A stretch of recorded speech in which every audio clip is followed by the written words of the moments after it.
All right, hello everyone. Today we're going to go over the minutes from the April Chiefs meeting that we had last week. First of all, I just want to start off by saying that we also have our services for firefighter or driver Derek Pino tomorrow. So we just want to let everyone know that the information did go out via memo, and depending on when you watch this video, everybody is welcome, and all the information went out via memo. So I'm very sad for his loss. We know Derek had a lot of friends within the department, and so everyone is mourning the loss of our recent retiree, Derek. Along with that, administration is working with the Retirees Association because we do feel there's a gap in how we process, basically out-process someone through retirement from AFR out into retirement. And so we want to make sure that we are still keeping people supported as they enter into their new life in retirement, which is a very exciting time for everybody, but also for some can be a very difficult transition. So we'll be following up with Retirees Association on how we can process that whole transition a little bit better. All right, with that being said, there's a few really big updates that I want to focus on for the video this week because they pertain to all firefighters in the department. So the most important one that I want to spend time on is the open enrollment starting in May and the changes to our benefits. So we found out last week that the city is dropping Presbyterian Healthcare as an insurance provider for city employees.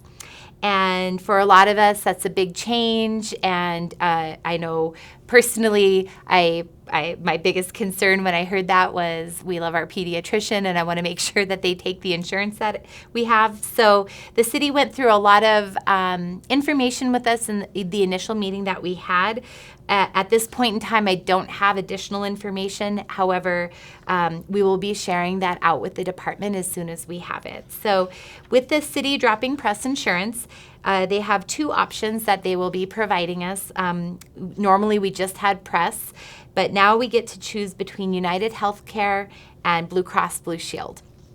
So the biggest takeaway that we had is if you would like to remain with Press providers, you'd like to continue to use the Press system, United Health Plan is taken by most Press doctors, and all of the Press facilities take United Health Plan.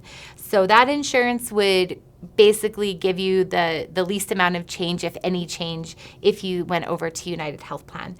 Blue Cross Blue Shield is taken by the Loveless System, UNM, Heart Hospital. So for people that might want to switch and use a different hospital system, Blue Cross Blue Shield covers that kind of grouping of hospitals.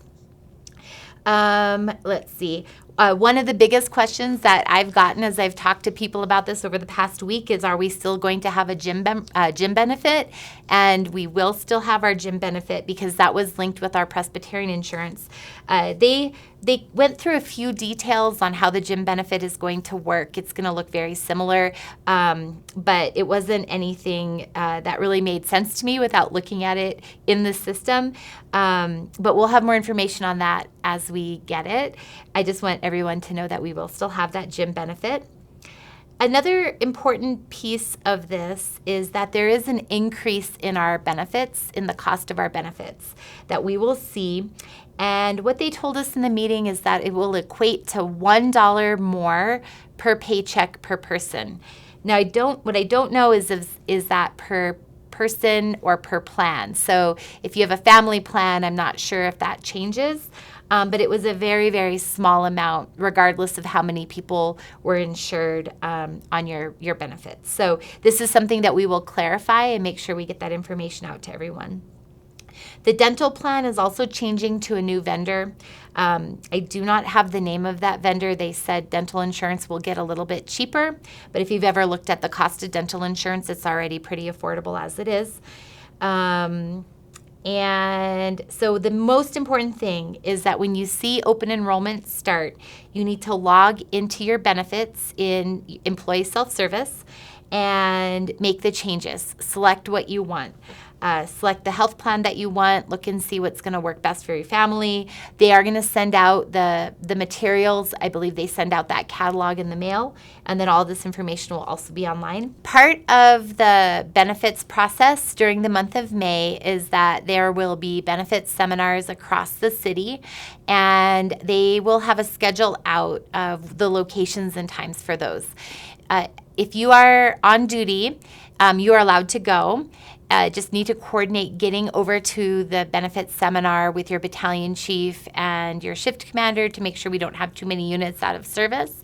The benefits seminars are really not informational meetings, but they set up booths and they have HR people there so they can answer your questions. So any specific questions you have, they'll be able to answer them. They also will have a phone line open where you can just call and ask those questions. And then also knowing that you might not be the decision maker for the benefits, it might be your significant other. They're also welcome to go to those seminars to ask all of those questions at the different tables. So United Health Plan will be there, Blue Cross Blue Shield, dental, all of those vendors will be there to answer your questions. So we will have all that information out so that you can figure out which one is closest so you can get over to that. The places to watch for additional information will be through AFR Memo. We are going to put information out, including a video from HR on Target Solutions. That way everybody is assigned that and sees it. So I highly encourage you, when you see that assignment in Target Solutions related to your benefits, that you watch the information that we provide you. And then also on the City eWeb, there will be links there. Anything posted on the City eWeb, we will share with you in Target Solutions. That way you're getting it in a platform that you're more used to getting information from. All that being said, the last thing that I want to point out is that if you currently have Presbyterian insurance, and let's say you do nothing, you will default to United Health Plan. So you will not be uninsured come July 1 when the benefits change. However, if you miss this window, or you don't pay attention to what's coming out, and you try to go to a doctor and present your health plan, Press Health, in July, that insurance will no longer be around. So you would defer to United, and they'll send you the stuff in the mail and all of that. But we're really encouraging everybody to make an educated decision of what's best for your family. So please log in. If you have any questions, you can push those up through the chain to your battalion chiefs and shift commanders so that we can work on getting those answers out. So please, please, please pay attention to what's coming out related to insurance so that it's not a surprise to you in July when everything switches over.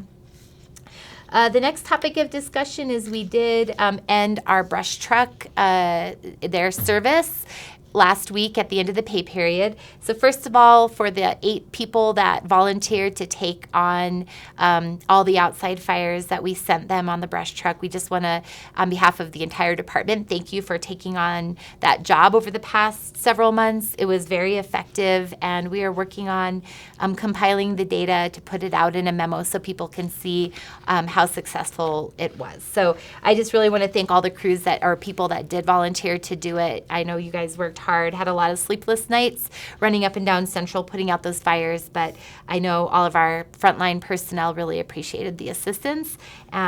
We are looking at what we're planning to do for next year, and how we can continue to make this an effective way to manage that spike of calls that we have during the cold weather months. Along with that, I did put in a request to the state for funding to see if we can run a similar type of response throughout the summer for EMS to help bring down our volume of EMS across that corridor as well. So if we're able to get the funding for that, we will have more information out.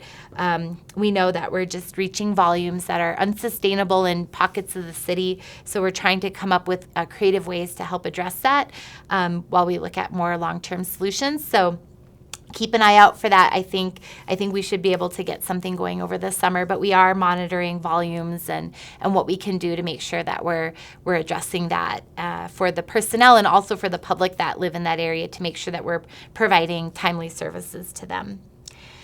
Just a couple more updates. One of them is DTI, which is our Department of Technology and Innovation.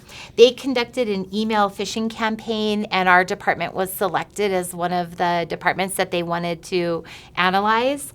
We had over 50 firefighters engaged with the phishing, the phishing scam that was conducted by DTI, and give out personal information and things like that. So what we would just like everyone to know is a lot of these phishing emails they're getting very savvy, where they look legitimate, and it can really open up our department and our city, all of our personal information up to these scammers. So with that being said, we just want, whenever you get an email from that's not from a cabq.gov address, anything in the top, it'll say external with brackets around it. Just be very wary of that line, those types of emails. Look for anything suspicious, and if you're not sure, email it to that phishing group, and they'll analyze it and let you know if it's phishing or not. So I get a fair amount of these, and I just kick them over to that phishing email, and they usually get back to you the same day or the next day to let you know. Next, I just want a couple logistics updates. Station 23, we're working on the dirt work right now for that station. Station 4 and Station 12 are in the design phase, so construction will begin much later, fall, winter, for those two stations. But we are in the design phase for them. And DC Marufo is still working on how we can do an expansion at Station 11 of living quarters, so that we can get the medic truck moved over to Station 11.